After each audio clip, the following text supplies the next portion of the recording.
Welcome back to the deep dive. Today, we're really getting into something fundamental. We're talking about putting a hard stop to that cycle of false starts. That I'll start tomorrow cycle. Exactly, the one that never ends. We're looking at something intensely strategic. The sheer power of giving yourself a non-negotiable, focused 6 months of effort. And that time frame, 6 months, it's not just a random number. It's less about the calendar and more about, well, human biology and behavioral science. How so? True, radical personal change. It's just not achievable in a single weekend of inspiration.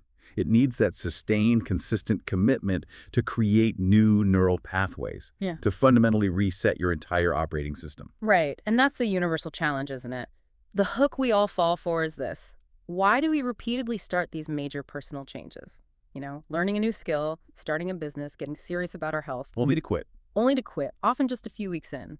Why do we feel so stuck watching other people make these huge leaps while we just find ourselves repeating the same day, the same excuses year after year?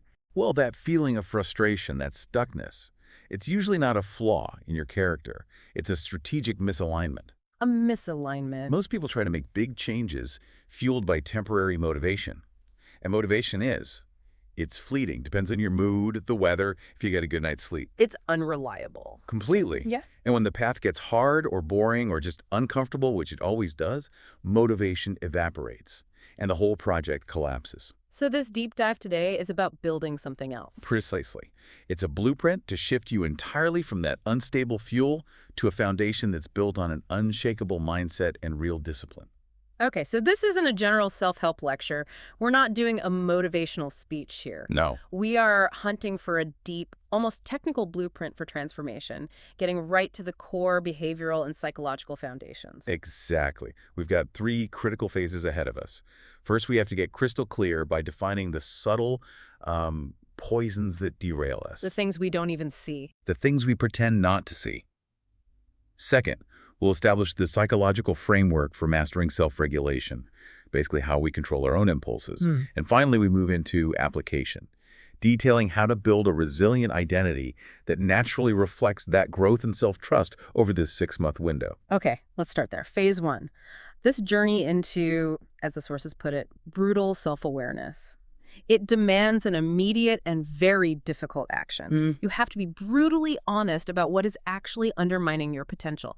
And that sounds harsh, but it speaks right to that deep human reluctance to look at the things we know are destructive. We pretend things are fine. We pretend things are fine to avoid that immediate, sharp discomfort of admitting we failed or that we're responsible. And that reluctance, that avoidance of discomfort, that is the foundational first failure point. We think we can fix a problem we're not willing to name. Right. But transformation is an act of architecture. You simply cannot build a sturdy structure on a compromised foundation. So the first step, and it is absolutely non-negotiable, is being brutally, unemotionally honest. Unemotionally, that's key. It's not about self-pity, it's clinical observation. What behaviors, what thoughts, what relationships are quietly guaranteeing your stagnation? You cannot fix what you refuse to face. I think the challenge for a lot of people is telling the difference between the big, obvious failures and the subtle, insidious ones. Most of us can name a huge mistake we made. Sure. But the real danger, as you're saying, lies in those habits and excuses that are quietly eating away at our potential. It's the slow, steady decay, not the big, sudden collapse. That is the crucial strategic insight. Yeah. People expect a giant, visible roadblock, but the poison is often in the air they breathe every single day. It is the 1,000 tiny compromises. 1,000 tiny compromises, Yeah. exactly. We operate on this false belief that one small destructive habit doesn't really matter. But it's the aggregation of those habits over 6 months, 5 years, a decade, that defines the entire trajectory of your life. That quiet decay robs you of your energy, your focus, and your most valuable asset, your self-trust. Okay, so let's run the inventory. Let's dissect these specific quiet poisons. What exactly are we confronting here? The first one is probably the most common enemy is any kind of progress. Procrastination. Of course. But we need to look deeper than just putting things off. This is the habitual, chronic belief that you will somehow magically get serious tomorrow. The myth of tomorrow me. Yes. And tomorrow keeps arriving, and nothing ever changes. Because procrastination isn't really about time management. It's an emotional regulation failure, disguised as a future promise. That distinction is so important. We avoid the task not because we're out of time, but because we anticipate the temporary discomfort of it, the friction, the boredom, the fear of not doing it well. And by delaying, we get a small temporary hit of relief, Which is a dangerous reward. a very dangerous behavioral reward. And that leads to the second poison, the addiction to escape. This shows up as comfort eating, mindless scrolling, endless digital distractions. Anything to not feel the hard thing. Anything. When the work gets tough, when a conversation needs to be had, the immediate habitual response for so many is to escape. And this pattern trains your brain to just numb itself instead of actually problem solving.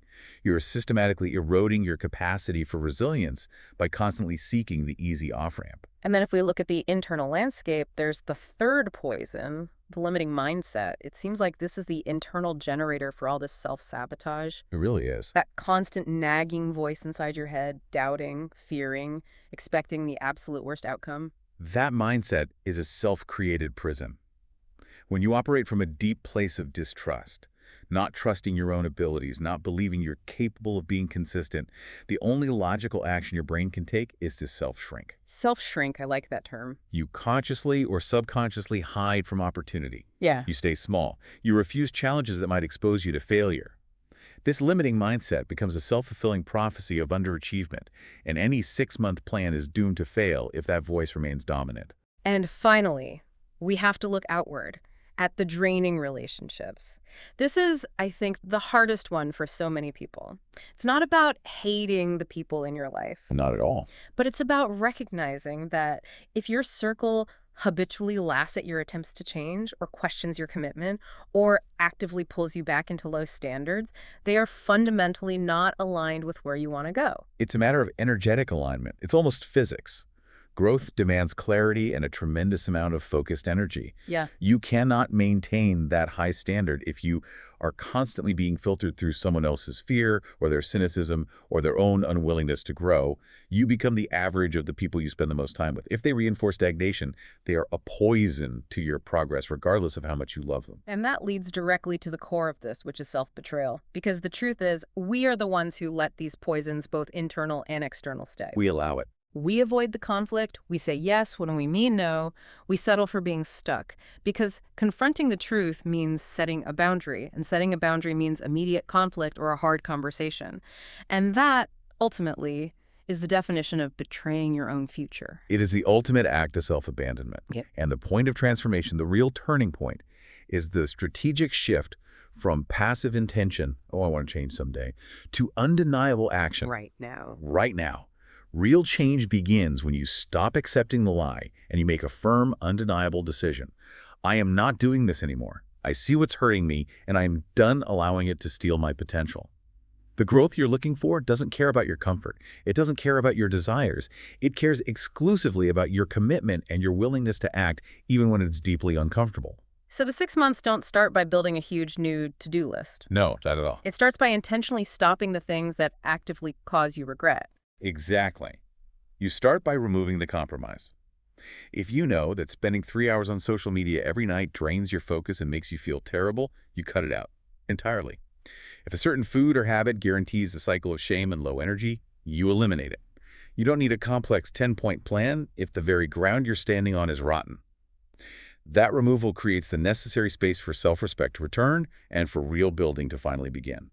So the absence of the destructive behavior is the first act of self-trust. It is. It's the first promise you keep to your future self. Okay, so once we've identified these poisons, we have to address the destructive cycle itself. Why do we keep doing these things that leave us feeling guilty or weak or just disappointed in ourselves? It seems so counterintuitive. If we want to feel strong, why do we keep choosing actions that make us feel weak? Psychologically, this is the vicious cycle of self-abandonment. These destructive habits, whether it's, compulsive spending, overeating, chronic time wasting, they almost always start as temporary fixes for deeper emotional pain. Stress, loneliness, anxiety. Exactly. They provide a momentary distraction, a bit of numbness. But when that temporary fix is over, the underlying problem is still there, and now it's got a layer of guilt on top of it. That's the shame cycle. Precisely. Every single time you engage in an action that silently causes you shame, waking up late when you promised you wouldn't, eating poorly, avoiding a responsibility, you are reinforcing the feeling that you are unreliable and weak.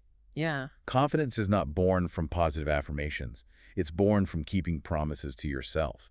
When you live with actions that make you feel fundamentally disappointed, your internal sense of efficacy just shrinks. You're in a constant state of cognitive dissonance. Hmm. The person you want to be is being betrayed by the person you're acting as. And this leads to that subtle, gradual lowering of our standards, often without us even consciously realizing it's happening. We just start accepting less from ourselves. That's right. These low-quality routines serve as constant reinforcement, and they train you to settle. They're telling your subconscious mind that discipline is too hard, or that you're just inherently incapable of consistency. And that justifies future laziness. It does. The expectation gets lower and lower until the gap between your potential and your reality is just agonizing. So the strategic solution has to be absolute. Stop negotiating with these habits. The immediate rule for these 6 months needs to be, I will take no more actions that guarantee I will feel shame or regret later. That's a powerful internal boundary. It shifts the focus from an external success, like a specific weight goal, to internal integrity, which feels much more foundational. It is recognizing that every decision, no matter how small, is either building the new identity you want or reinforcing the old destructive one. You replace the low-integrity, shameful habits with actions that align with your desired future self. Even something simple, like consistently making your bed. Yes, or prioritizing reading for 20 minutes over scrolling. Yeah. By stacking these small, high-integrity actions, you begin rebuilding a version of yourself that you can actually respect and admire.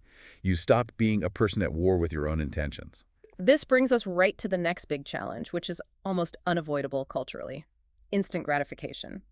We live in a society that has optimized everything for immediate reward. Everything. Every service, every product, every app is designed to deliver a rapid dopamine hit. How does this reliance on quick pleasure actively sabotage our ability to build something meaningful over 6 months? The prevalence of quick pleasure is an existential threat to long-term focus. Psychologically, it's attractive because it requires almost no effort, but delivers a large, fast hit of dopamine. Right. However, the consistent pursuit of these immediate, effortless rewards trains the brain to lose patience. It shrinks your tolerance for the boredom and friction that are inherent in any meaningful long-term work. So building wealth or mastery or health, Oh, it requires tolerance for delayed gratification. exactly. And if your mind is constantly wired for that rapid cycle of immediate reward, the slow, steady progress needed for meaningful building feels impossible. It feels dull or even painful. So the 6-month path forward requires us to actively build that tolerance, to consciously choose actions today that have friction, that are uncomfortable, but won't pay off until weeks or months later. That is the mental reprogramming that separates the high achievers from the perpetually stuck. When people encounter the inevitable discomfort of meaningful work, and I'm talking about boredom, stress, insecurity, fear of incompetence, the immediate, overwhelming impulse is to self-medicate or cover those feelings with stimulation. Check the phone, grab a snack, turn on the TV. Right. We're seeking to avoid the emotion of the moment. The sources offer a simple but really profound tool for this: the strategic pause. When you feel that impulse to reach for distraction, you just stop and you ask, what am I avoiding right now? That moment of awareness, that's the entire battlefield. Quick pleasure is almost always a cover for an underlying uncomfortable emotion or an avoided task. If you can name the actual feeling, I am avoiding the feeling of incompetence because this is hard, or I'm trying to escape the stress of this budget, you gain control. Awareness is the first step. Awareness is the first step to choosing discipline over impulse. Instead of letting the impulse rule you, you insert a conscious choice. You choose to process the boredom or solve the actual problem, rather than just numbing the sensation with the instant gratification of a quick escape. I find this challenging because in that moment of impulse, that short-term feeling of relief is so compelling. What if the listener knows what they're avoiding but just feels too exhausted or overwhelmed to choose discipline? That feeling of exhaustion is often not a physical deficit. It's an emotional one, caused by that dissonance we talked about. You're exhausted from being at war with yourself. Okay. The key is to start small. If the avoidance is tied to a huge project, you commit to the strategic pause, you name the fear, and then you commit to just 5 minutes of disciplined work. Just 5. That small action proves that your long-term vision is stronger than your short-term craving. The goal isn't to feel euphoric every second. The goal is to build a life that feels strong and clear and meaningful. And that requires steady, slow effort, not quick fixes. All right, let's clarify the stakes here. Because they are high, comfort feels safe, it feels familiar. And we often associate comfort with self-care and necessary recovery. We do. But the sources are clear. Comfort is described as the primary roadblock to achieving radical change over these 6 months. How do we distinguish between necessary recovery and what you're calling dangerous comfort? We have to strategically analyze comfort as a behavioral pattern. True recovery replenishes your energy. It enables future action. Dangerous comfort, which is the focus of this critique, is stagnation disguised as safety. Stagnation disguised as safety. The sources are blunt about this. Comfort is not your friend. It is the delay switch for your progress. It's the very thing that has been holding your potential hostage for years. And that's the dangerous lie of it. Comfort feels good, even while it's quietly, systematically ruining your capacity for great things. Precisely. Comfort doesn't present itself as failure.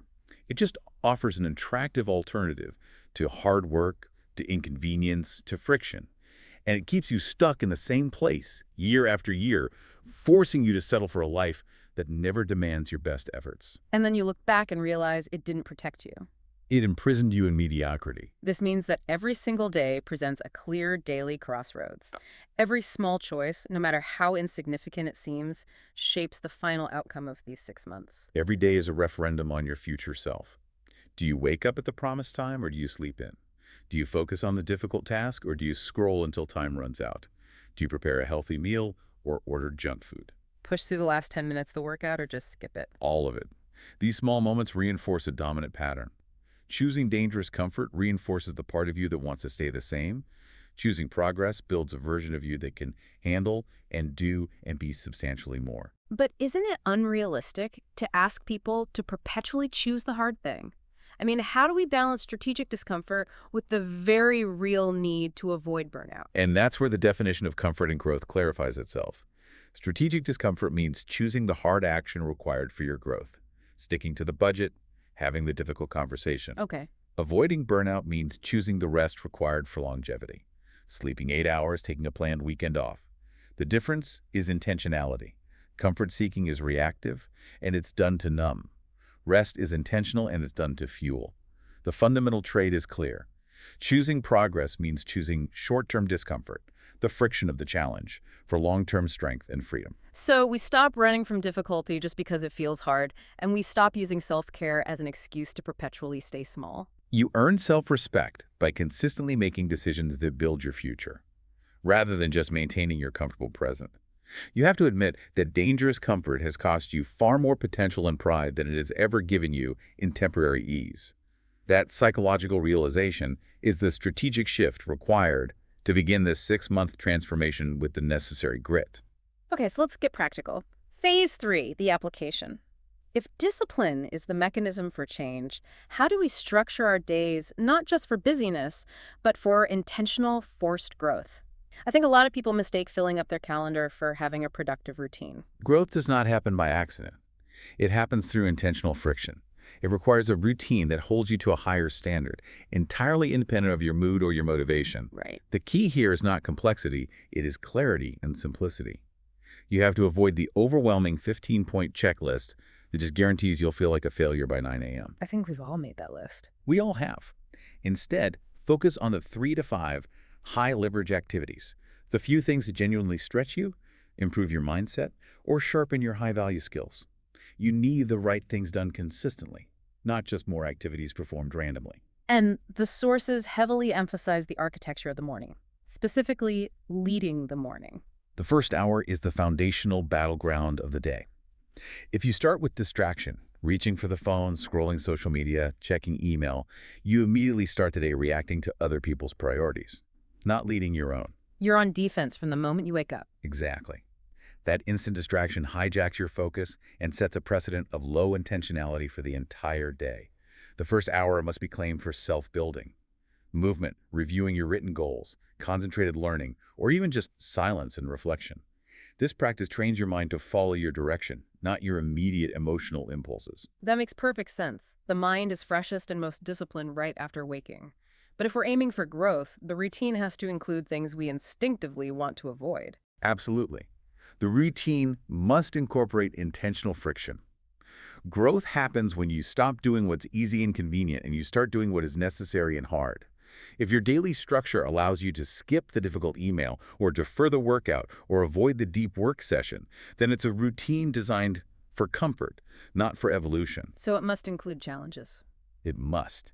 Challenges that make you exert concentrated effort, because that effort is what builds your mental and physical resilience. You are literally forging your will in the crucible of your daily schedule. What about the step that is so often overlooked when we're caught up in the doing reflection? We power through the week and rarely take time to assess if we're even heading in the right direction. Reflection is non-negotiable for course correction. You need time every single day, even if it's just 10 concentrated minutes, for brutal, honest self-assessment. The hard questions. The hard questions. Am I getting better? Am I moving toward my defined 6-month goal? Am I proud of how I handled my key interactions and tasks today? Skipping reflection is how you allow unnoticed drifting to happen. You won't realize how far you veered off course until you feel completely lost. Daily awareness is the necessary feedback mechanism to adjust your trajectory and maintain high accountability. And to support that morning routine, we have to focus on evening momentum. We so often sabotage the next day's focus the night before with chaos or just mindless activities. Evenings must be strategic. They have to be for preparation. They should support your goals, not erase the day's hard-won progress. An effective evening routine focuses on reset, strategic recharge, preparing for the next day, laying out clothes, planning the first 3 tasks, and protecting your peace. You wind down on purpose so you can wake up strong and focused, continuing the upward momentum rather than forcing yourself to restart the entire engine of discipline every single morning. The quality of your morning is determined by the intentionality of your previous evening. That's it right there. Let's address the crushing psychological weight of procrastination and avoidance. We save up these difficult tasks or conversations, financial planning, tough feedback, project planning, and it builds immense emotional stress. How does that avoidance trap us, and what's the strategic way to break this paralysis when the task just feels overwhelming? The strategic understanding here is critical. If something feels immensely hard or uncomfortable, it probably matters deeply and has very high value for your future. So the difficulty is a signal. It's a signal. Avoidance builds pressure, stress, and most damagingly, it confirms a negative self-narrative. I'm stuck because I habitually choose easy over necessary.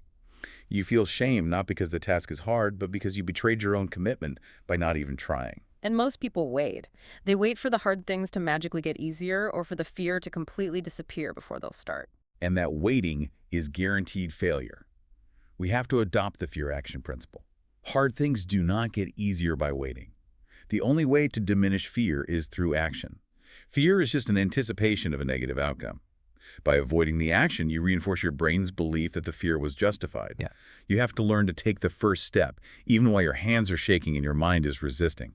Growth lives entirely on the other side of that resistance. So, practically speaking, for the listener who has a list of 20 avoided tasks, a difficult budget, an unpaid bill, a conversation with their boss, how do we break that inertia? You apply the power of the first step. First, you make a clear, non-emotional list of all the avoided tasks. Second, you identify the single smallest, most immediate step you can take for one of them. Not the whole task, just the entry point. Just the very beginning. Send the one email.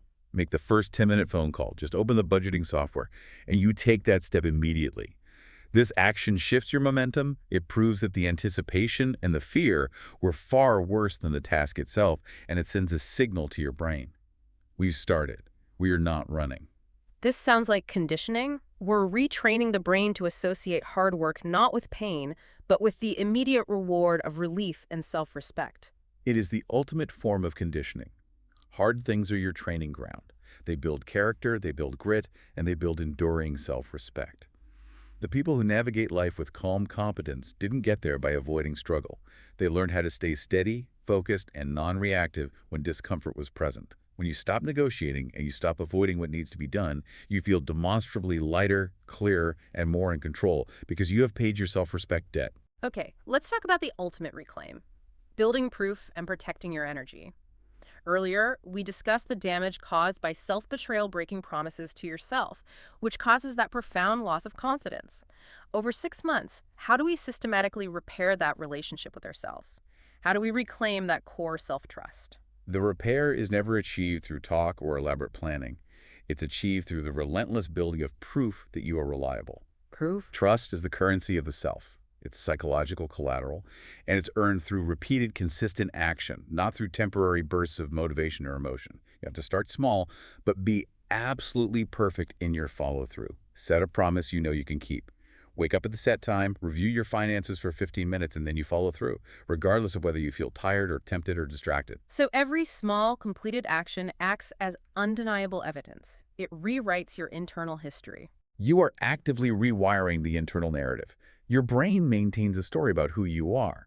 If that story is filled with evidence of inconsistency, you will behave accordingly. Consistent follow-through provides the evidence needed to update that story. I am a person who follows through. I am disciplined. I am focused. You don't talk your way into a new, disciplined identity. You act your way into it.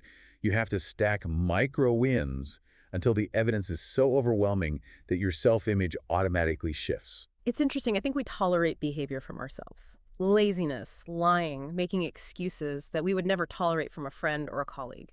And that self-betrayal is the root cause of confidence collapse. Absolutely. You can't expect genuine self-respect if you consistently disappoint the highest version of yourself.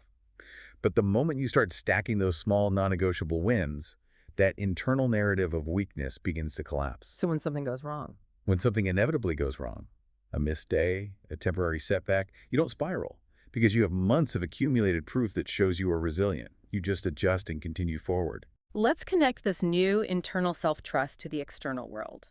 Protecting the ecosystem. The sources heavily emphasize managing or removing people and environments that actively drain our drive. Why is this clarity of external boundaries so critical to maintaining focus over 6 months? Growth demands a vast amount of clarity and energy.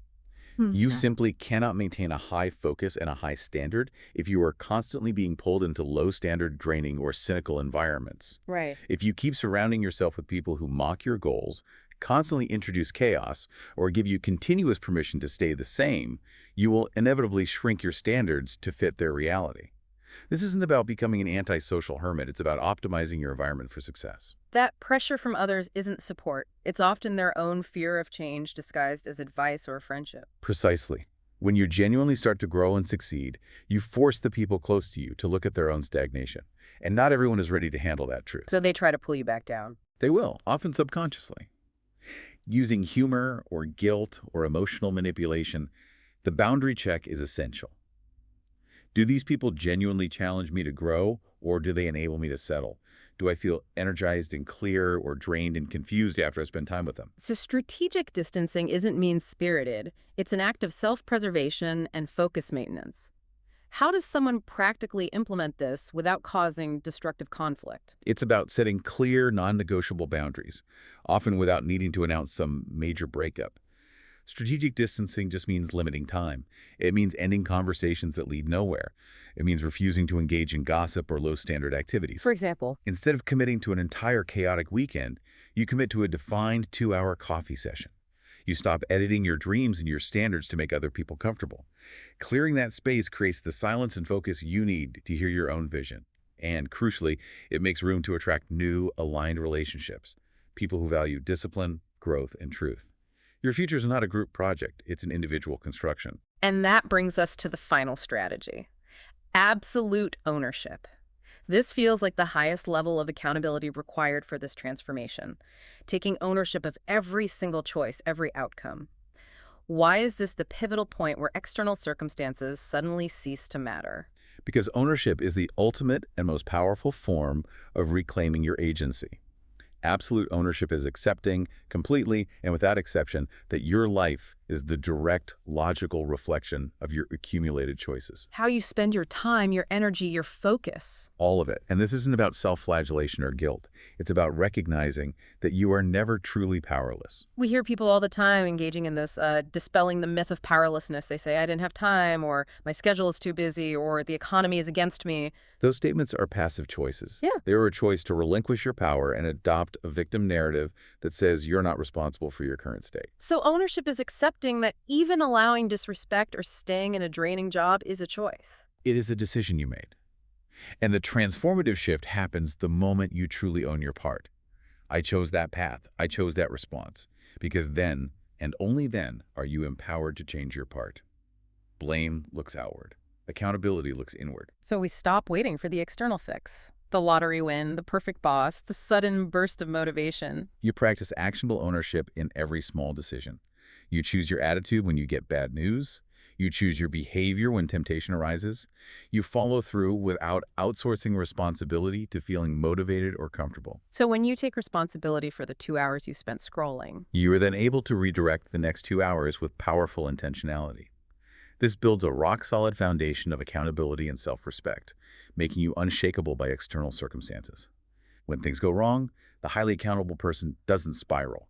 They immediately ask, where did my choice or my execution fall short? They learn, they adjust, and they improve. that mindset is incredibly powerful. It gives you clarity and control. You stop blaming your environment and you start actively upgrading it one choice at a time.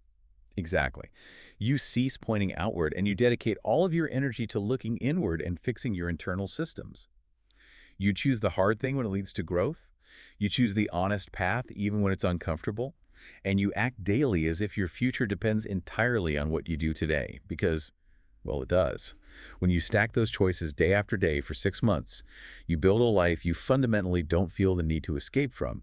It wasn't luck or coincidence or motivation. It was built brick by brick from ownership and continuous effort. We've covered a really profound journey today, moving from that necessary task of defining the subtle poisons, the comfort, the avoidance, the toxic influences, all the way to the rigorous process of designing a strategic life built on discipline, consistency, and earned self-trust. And the final powerful thought for you to carry forward over these next 6 months is this. The real reward of the strategic reset isn't just what you achieve externally, the job title, the money, the skill mastery. It's fundamentally who you become in the process. Right. The discipline, the confidence, the focus you earn through consistently choosing the difficult path that is worth more than any temporary comfort or quick pleasure. You are building someone who never has to question their own worth because they have earned it through undeniable repeated action. So here is the provocative closing thought to mobilize your action today. If growth lives entirely on the other side of resistance, and if you have wasted enough time waiting for the perfect moment, what one uncomfortable, avoided action, that small thing you know you should do, will you take today, right now, to prove to yourself that your trust is truly earned? That single action is how you stop repeating the same year and how you start building the future you want and deserve.